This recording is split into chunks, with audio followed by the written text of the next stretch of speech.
وداعيا إلى الله بإذنه وسراجا منيرا. وقال النبي صلى الله عليه وسلم عن عبد الله بن عمر رضي الله تعالى عنه قال النبي صلى الله عليه وسلم: أربع إن كن فيك فلا عليك ما فاتك من الدنيا: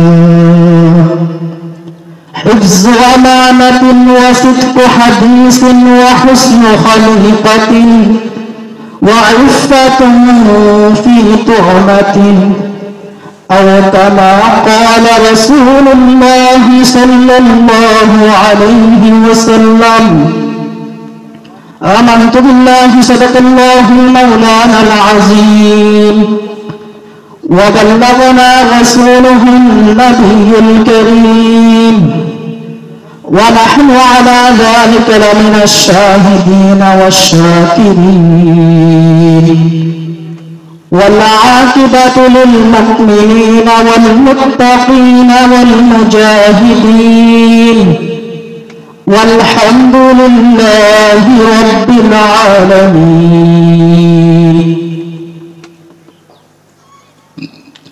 দাউদপুর আনোয়ারে উলুম মাদ্রাসার কর্তৃক আয়োজিত আজকের মুবারক মাহফিলের সম্মানিত সভাপতি, উপস্থিত আমার শ্রোতা ওয়াজিবুল ইহতারাম হযরত উলামায়ে কেরাম, এলাকার গণ্যমান্য মুরব্বিগণ, স্থানীয় দূর দূরান্ত থেকে আগত কোরআন প্রেমিক তাওহীদি জনতা এবং পর্দার আড়ালে থাকা আমার শ্রদ্ধেয় মা বোনেরা,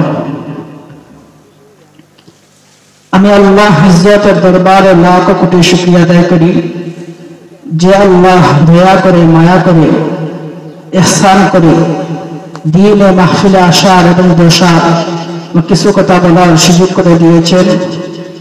এই জন্য মহান আল্লাহ পাকের দরবারে লাখ কোটি শুকরিয়া আদায় করি আলহামদুলিল্লাহ।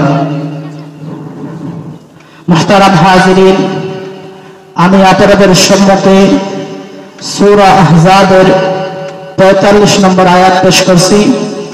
এছাড়াও নবীজির হাদিসের বান্দার থেকে একটি হাদিস পেশ করছি। এই হাদিসের মধ্যে বিশিষ্ট সাহাবী হযরত আব্দুল্লাহ ইবনে আমর বর্ণনা করেন, রাসূল সাল্লাল্লাহু আলাইহি ওয়াসাল্লাম বলেছেন: আরবাউন কুন্না ফীকা আলাইকা মা ফাতাকা মিনাদ দুনিয়া। যদি চারটি গুণ তোমার মাঝে থাকে তাহলে দুনিয়ার কোন সম্পদ যদি তুমি নাও পেয়ে থাকো তাতে ব্যতীত হওয়ার কিছু নেই। কারণ এই চারটি গুণ এত বড় সম্পদ যে এগুলো টাকা অবস্থায় অন্য কোনো সম্পদের প্রয়োজন নেই। সুতরাং এই চারটি গুণ দুনিয়ার সকল দৌলতের চেয়ে শ্রেষ্ঠ দৌলত। সেই চারটি গুণ কি? রাসূল সাল্লাল্লাহু আলাইহি ওয়াসাল্লাম বলেন: حفظ أمانة وصدق حديث وحسن خليقة وعفة في طعمة। এক নম্বর হলো হিফজ আমানাতি, আমানতের হেফাজত করা। দুই নম্বর হলো ওয়াসিদক হাদিসিন, সত্য কথা বলা। তিন নম্বর হলো ওয়াহুসনু খালিকাতিন, সদাচরণ করা। চার নম্বর হলো ওয়াইফাতুন ফি তুআমাতিন, হারাম খাবার থেকে পবিত্র খাবার গ্রহণ করা। এই চারটি গুণ খুবই সারগর্ভ, যার মধ্যে লুকিয়ে আছে পুরো ইসলামের সারসংক্ষেপ। প্রথম গুণ হলো আমানতের হেফাজত করা। আমানতের হেফাজত, আমানতের গুরুত্ব অপরিসীম। পবিত্র কোরআন আর হাদিসে এ সম্পর্কে অনেক গুরুত্ব দেওয়া হয়েছে। পবিত্র কোরআনের মধ্যে বলা হয়েছে, সূরা নিসার 58 নম্বর আয়াত আল্লাহ পাক বলেন: ইন্নাল্লাহা ইয়া'মুরুকুম আন তু'আদ্দুল আমানাতা ইলা আহলিহা। নিশ্চয় আল্লাহ তোমাদেরকে নির্দেশ দিচ্ছেন আমানতকে তার হকদারের কাছে পৌঁছে দেওয়ার জন্য।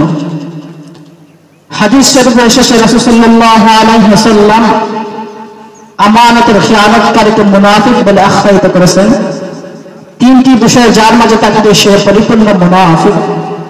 এক নম্বর হলো আমানতের খিয়ানত করা, দুই নম্বর হলো মিথ্যা কথা বলা, তিন নম্বর হলো ওয়াদা ভঙ্গ করা। মুহতারাম হাজিরিন, আমি আপনাদের সম্মুখে একটি আয়াত পেশ করছি। এই আয়াতের মধ্যে আল্লাহ তাআলা